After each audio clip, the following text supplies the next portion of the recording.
Ang batas ng Panginoon ay batas na walang kulang.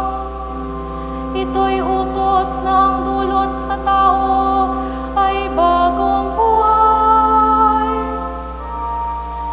Yang kanyang mga batas ay mapagtitiwalaan. Nagbibigay ng talino sa pahatang kaisipan.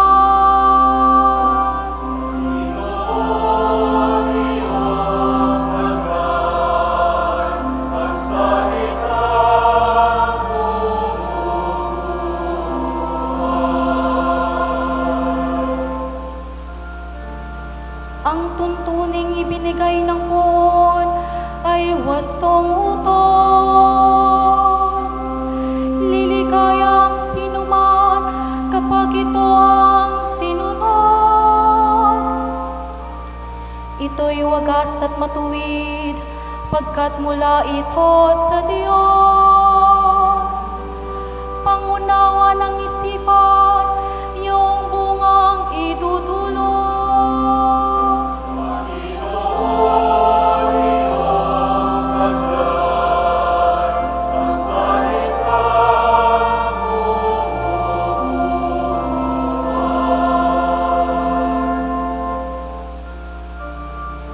Iyong paggalang sa poon ay marapat at mabuti.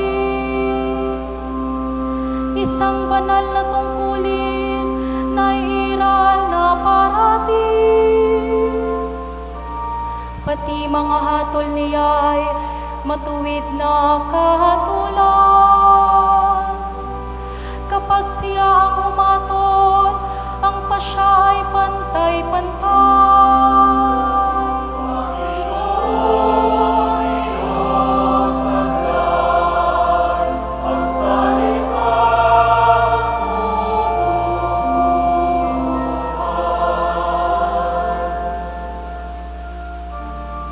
Ito'y higit pa sa ginto na maraming nagnanais. Higit pa sa gintong lantay ng hangatay makamit. Matamis pa kaysa sa pulot na sakdal tamis.